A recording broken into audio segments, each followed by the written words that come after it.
가족의 슬픔이 법정에 서게 됐습니다. 만약 누군가 우리 조상이 묘를 파헤쳤다면 그 억울함과 슬픔에 대한 보상을 요구할 권리는 과연 누구에게 있는 걸까요? 오늘 우리가 다룰 이야기는 바로 이 무거운 질문에서부터 시작됩니다. 자, 사건은 2018년 10월로 거슬러 올라갑니다. 한 집안의 선산에 있던 조상묘 4기가요. 정말 아무런 허락도 없이 파헤쳐지는 정말 믿기 힘든 일이 벌어지고 맙니다.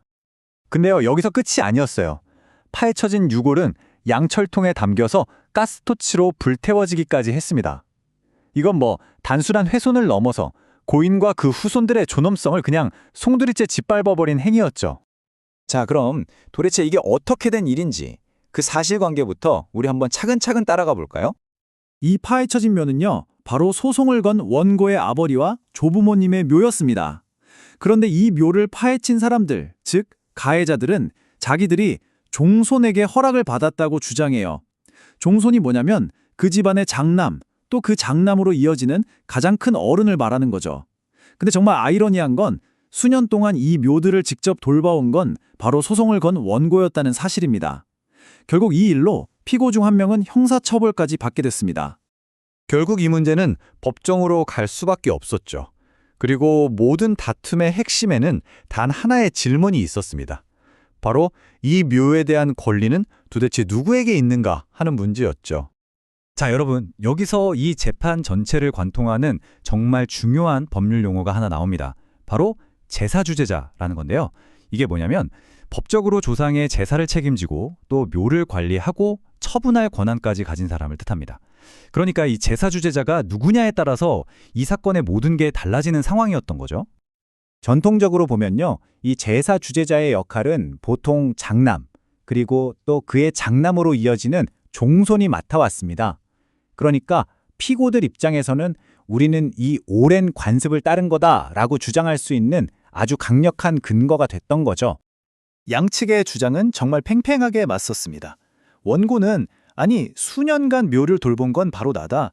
돌아가신 아버지와 조부모님의 아들이자 손자로서 내 슬픔과 존경심이 짓밟혔으니 당연히 보상받아야 한다고 외쳤고요. 반면에 피고 측은 우리는 법적 관리자인 종손의 허락을 받았다.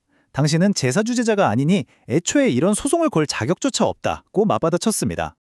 이렇게 첨예한 다툼에 대해서 1심과 2심 법원은 정말 약속이라도 한 것처럼 똑같은 단 하나의 답을 내놓습니다. 먼저 지방법원의 문을 두드렸죠. 결과는 패소였습니다. 여기서 포기할 수 없죠. 항소했습니다. 하지만 결과는 똑같았어요. 두 법원의 논리는 정말이지 너무나 간단하고 차가웠습니다. 원고는 제사주재자가 아니다. 따라서 그의 주장은 받아들일 수 없다. 법은 오로지 제사주재자라는 그 법적인 타이틀에만 주목했던 겁니다. 결국 원고는 2번이나 연달아 패소했습니다. 2번이나요. 그의 슬픔은 법이라는 높은 벽 앞에서 설 자리를 완전히 잃어버린 것처럼 보였죠. 하지만 이야기가 여기서 끝났다면 우리가 오늘 이걸 다룰 이유가 없겠죠? 마침내 사건은 대법원으로 올라갑니다. 그리고 여기서 대법원이 판을 완전히 뒤집어버리는 그런 질문을 던져요. 대법원의 질문은 바로 이것이었습니다. 이 사건의 본질이 묘라는 재산에 대한 문제일까? 아니면 그 안에 담긴 한 인간의 슬픔에 대한 문제일까? 바로 이 관점의 전환이 모든 걸 바꿔놓게 됩니다. 자, 이 표를 보시면 대법원의 놀라운 판단이 한눈에 들어옵니다. 대법원은 이 손해를 아주 현명하게 둘로 나눴어요. 첫째, 묘를 새로 만드는 데 드는 돈, 즉 재산적 손해. 이건 하급심하고 똑같이 제사주재자의 권한이라고 봤습니다. 그런데 진짜 중요한 건 바로 두 번째, 정신적 손해, 바로 위자료입니다. 대법원은 슬픔을 느끼고 위로받을 권리는 결코 제사주재자 한 사람에게만 독점될 수 없다고 선언한 겁니다. 그야말로 판을 뒤집어버린 판결이었죠. 그러니까 대법원의 생각은 이런 거예요. 재산 관리는 권한 있는 사람이 하는 데 맞다. 하지만 마음의 고통은 이건 누구한테만 독점되는 게 아니잖아요. 사회적으로 도저히 용납할 수 없는 방식으로 고인에 대한 추모 감정이 짓밟혔다면 그 고통을 겪은 사람이라면 누구든 법적인 피해자로 인정해야 한다는 겁니다. 고인의 아들이자 손자로서 또 묘를 직접 돌봐온 원고의 그 깊은 슬픔을 법이 드디어 알아준 순간이었던 거죠. 그래서 이 판결이 그냥 한 사람 이기고 지고의 문제가 아닌 겁니다. 이건 우리 법이 그동안 전통이라는 이름에 가려져 있던 한 개인의 슬픔을 정면으로 바라보기 시작했다는 아주 중요한 신호탄 같은 거예요. 판결문에 나온 이 한 문장이 모든 걸 요약해 줍니다.